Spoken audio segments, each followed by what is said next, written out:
মিশরের সৈন্যবাহিনী সিপাহসালার হরেনহোপের নেতৃত্বে বছরের পর বছর অমূর্তের বিরুদ্ধে যুদ্ধের পর জয়লাভ করে মিশরে ফিরে এসেছে।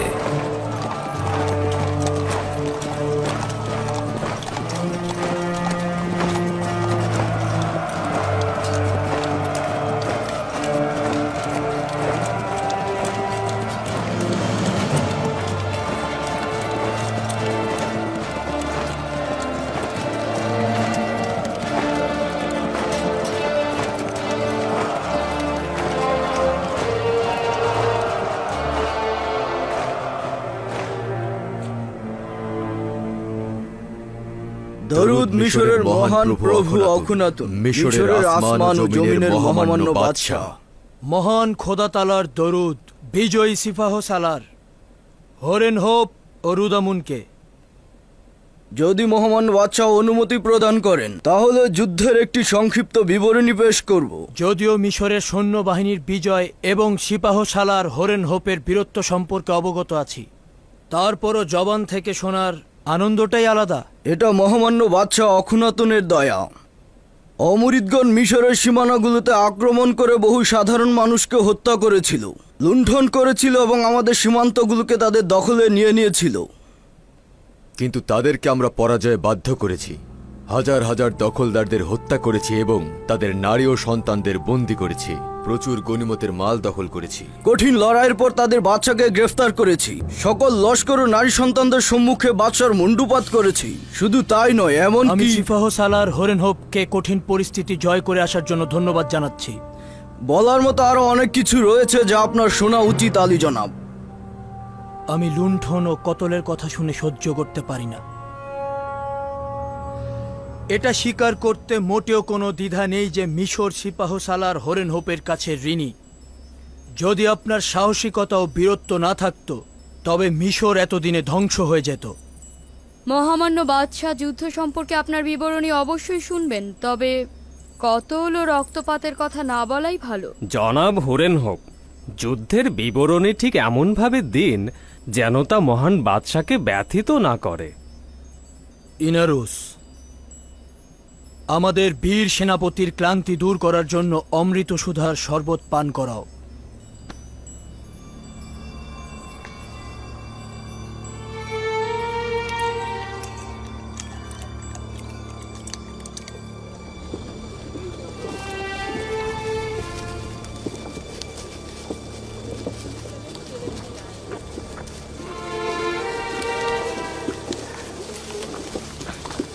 ওদেরকে দেখো, ওরা কত পরিমাণ গম চায় যে এত জীবজন্তু নিয়ে এসেছে। ওদের পেটগুলো দেখছো না? ওই পেটগুলো পূর্ণ করতে হলে বোরা বোরা গম দরকার। ওরা কারা? ওরা বাবেলিগণ, উত্তরের অধিবাসী। মনে হয় গম নিতে এসেছে। তার মানে এত পরিমাণ গম আছে যে ওদেরকেও দেওয়া যাবে?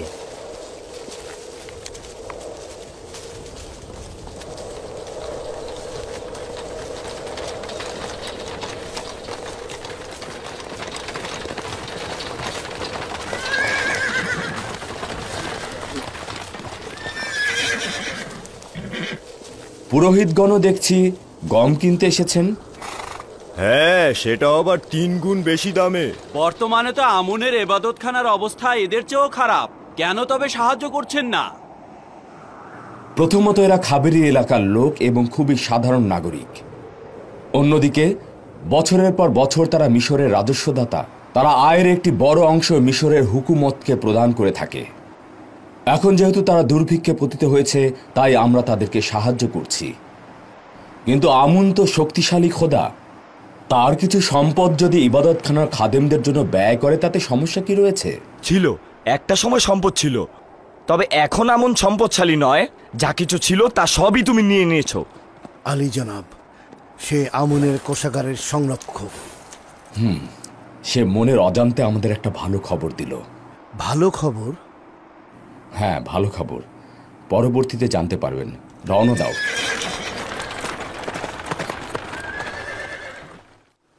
কোন কোন পয়গম্বর অন্য পয়গম্বরের চাইতে বেশি ফজিলত ও শ্রেষ্ঠত্ব অর্জন করে। দাদা যান, আপনার আগেও কি পয়গম্বর ছিল? আমার পূর্বেও অসংখ্য পয়গম্বর ছিলেন, আমার পরেও আসবেন। মানব জাতির পিতা হযরত আদম আলাইহিস সালাম, হযরত নূহ আলাইহিস সালাম ও আমার দাদাজান হযরত ইব্রাহিম আলাইহিস সালাম, ইউসুফ ও অন্যান্যরা আমার পরের পয়গম্বর হবেন। সর্বশেষ পয়গম্বর যিনি হবেন তার নাম আহমদ। সে আমার চাচা ইসমাইল আলাইহিস সালামের বংশধর। আব্বাজান, কোন পয়গম্বর সকলের চাইতে মহান ও শ্রেষ্ঠ? যিনি তার আধিপত্য সারা বিশ্বে ছড়িয়ে দেবেন তিনি। সকল আম্বিয়ায় একটি অংশের প্রতিনিধিত্ব করে থাকে। যেমন আমি আমার গোত্রের প্রতিনিধিত্ব করছি, কিন্তু একজন পয়গম্বর আল্লাহ তাআলার হুকুম আহকাম সমস্ত জাহানে ছড়িয়ে দেবেন। তিনি হযরত মুহাম্মদ সাল্লাল্লাহু আলাইহি সাল্লাম। বেনিয়ামিন কেন এখনো আসছে না? সে কি জানে না আমি তার অপেক্ষায় থাকি? চিন্তা করবেন না আব্বাজান, আমি এখনই তার খোঁজে যাচ্ছি।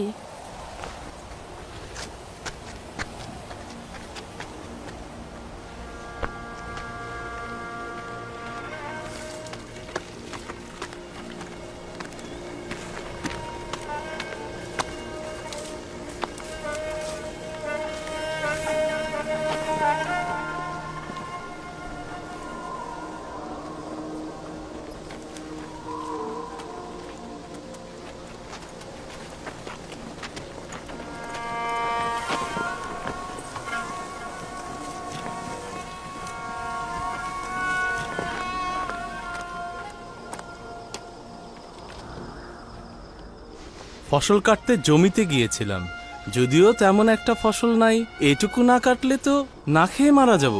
ক্লান্ত ছিলাম, তাই ভাবছিলাম একটু বিশ্রাম নিয়ে তারপর আব্বাজানের দিদারে যাব।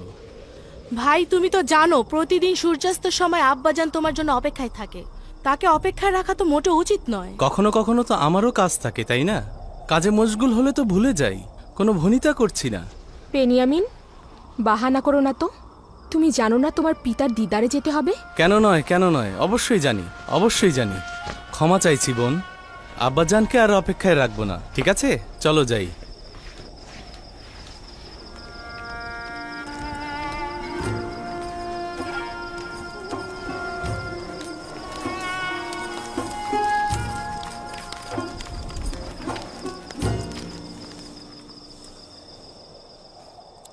আমাকে ক্ষমা করবেন আব্বাজান,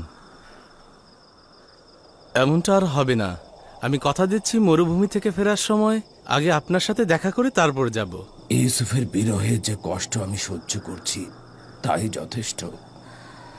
তুমি আমাকে আর কষ্ট দিও না পুত্র। যদি ইচ্ছাকৃত কষ্ট দিয়ে থাকি তাহলে যেন খোদা আমাকে ক্ষমা না করে।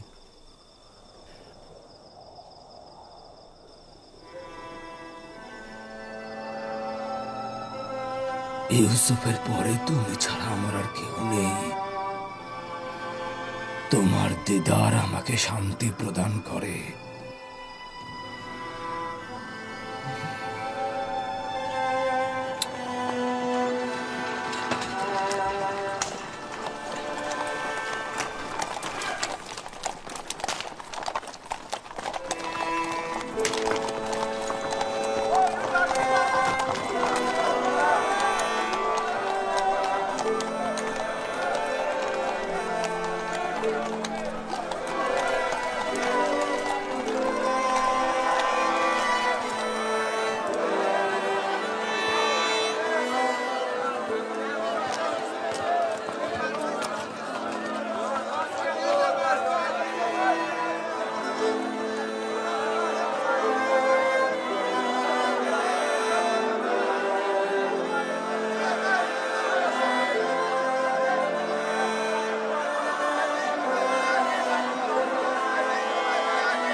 যদি আপনার স্মরণে থাকে, আমি বেশ কয়েকবার ইবাদতখানা ও খাদেমদের আইনের বিরুদ্ধে মহামান্য বাদশার সরাসরি হস্তক্ষেপের বিরুদ্ধে ছিলাম। এখন কি তবে উপযুক্ত সময় এসেছে? পরিপূর্ণভাবে এসেছে। বানুর নিফার তৃতীয় ওয়াসেনাত, আমাকে ইউজারসিফের সঙ্গে একাকী থাকতে দাও।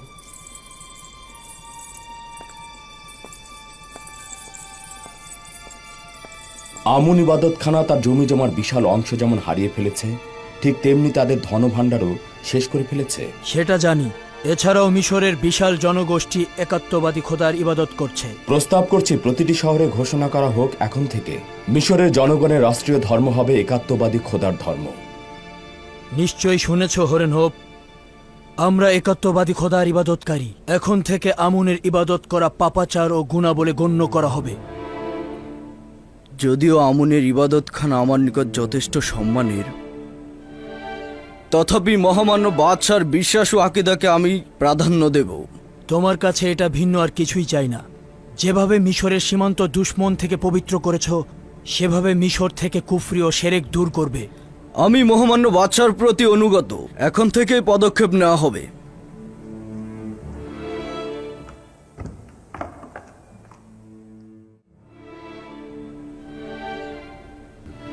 একাত্মবাদী খোদার ইবাদতকারীদের সঙ্গে আমুন ইবাদতকারীদের লড়াইয়ের মোকাবেলায় অবশ্যই প্রস্তুত থাকতে হবে। আমাদের উচিত হবে মিশরের সমস্ত লস্কর বাহিনীকে প্রস্তুত রাখা। হয়তো ফিতনা সৃষ্টিকারীদের বিরুদ্ধে আমাদের পদক্ষেপ নিতে হবে। যদিও আমি খুন ও রক্তপাত এসবের বিরুদ্ধে, কিন্তু কোনো উপায় নেই। প্রয়োজন মানুষকে বাধ্য করে। আমরা বছরের পর বছর সবুর করেছি। ইবাদতখানার বিরুদ্ধে পদক্ষেপে আমরা ধীরে চলো নীতি গ্রহণ করেছি, যাতে রক্তপাতের সংখ্যা কমিয়ে রাখা যায়। আপনি চিন্তা করবেন না, আশা করছি কোনো রক্তপাত ঘটবে না।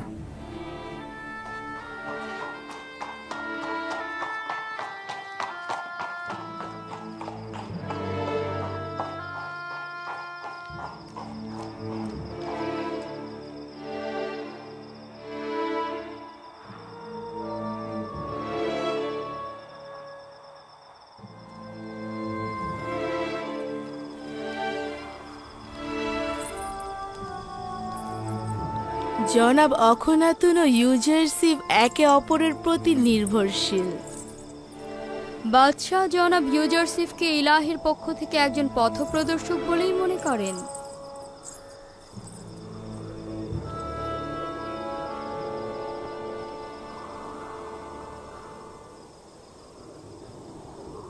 হে খোদার নবী, দোয়া করুন যে এই আইন পরিবর্তন করতে যেন কোনো রক্তপাত না হয়, কোনো মানুষের জান যেন কতল না হয়।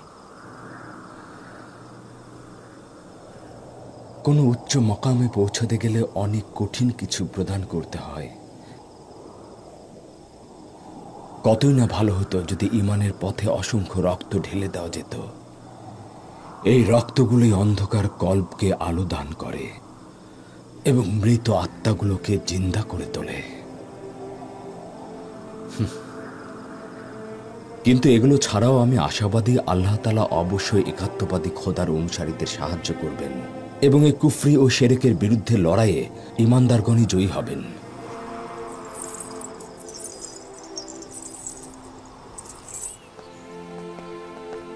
মিশরের সর্বত্র পাইক পাঠাও এবং সকল জায়গায় ঘোষণা করে দাও, একাত্মবাদী খোদার ধর্মই মিশরের রাষ্ট্রীয় ধর্ম।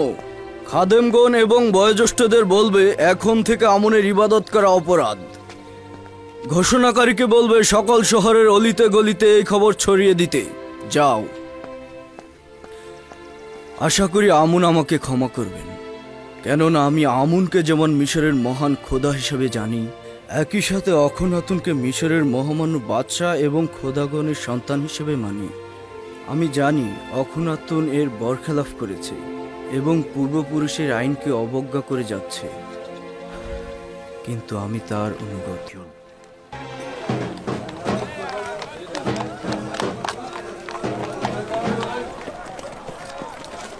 মিশরের মহামান্য বাদশাহ অখনাতুন ও ইউজারশিপের আদেশ মতে এখন থেকে মিশরের রাষ্ট্রীয় ধর্ম একাত্মবাদী খোদার ধর্ম হিসেবে পরিগণিত হবে।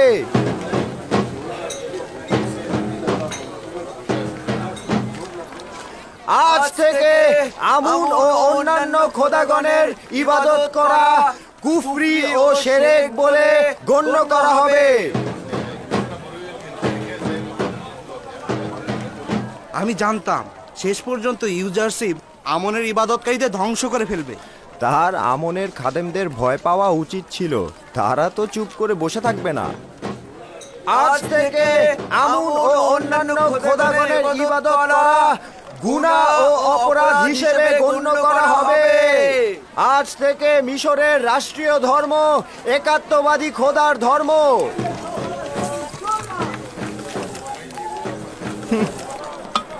তার থেকে কি পেলাম যে তার খোদার থেকে পেতে হবে? এগুলো সব ইউজারশিপের চক্রান্ত। নয়তো আমরা ইউজারশিপের কাছ থেকে কল্যাণ ও অভাবীদের খেদমত ছাড়া কিছুই দেখিনি। সে তোমাদের খেদমত করেনি, আমিও আমুনের খাদেমরা তোমাদের খেদমত করেছে। সে আমুনের ধনভাণ্ডার ও আমাদের পকেট খালি করে দিয়েছে যেন আমাদের সম্পদ নিয়ে তোমাদের মতো অভাবীদের পেট ভরাতে পারে।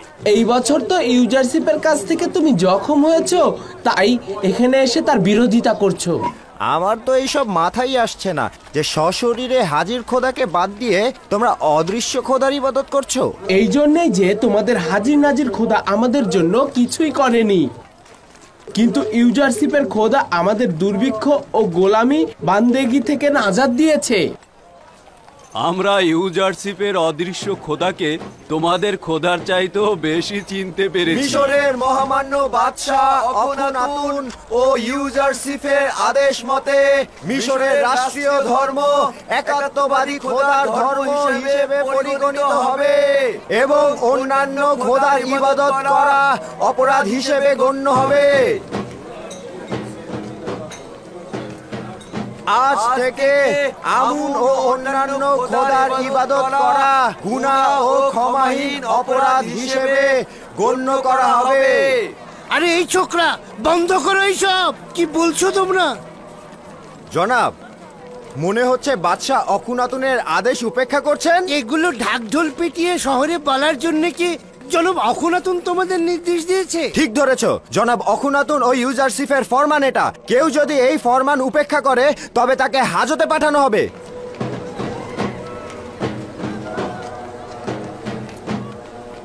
আমি খুব ভালোভাবেই জানতাম ইউজারশিপের পদক্ষেপ এই পর্যন্ত পৌঁছাবে। এখনো আমনের অনেক অনুসারী রয়েছে যারা বাইরে অপেক্ষা করছে। তারা আমনের দুশ্মনের সঙ্গে লড়াই করতে চায়। আমরা আমাদের সর্বোচ্চ দিয়ে প্রতিরোধ করব, ইউজারশিপের সাথে লড়াই করব। অখুনাতুন এখনো খাদেমদের বাহুবল দেখেনি। কোন বাহুবল? আমাদের তো কোনো সেনাবাহিনী নেই। সব সাধারণ জনগণ। এদেরকে যদি একত্রিত করা হয় এবং যুদ্ধাস্ত্র দেওয়া হয় তাহলেই দেখবেন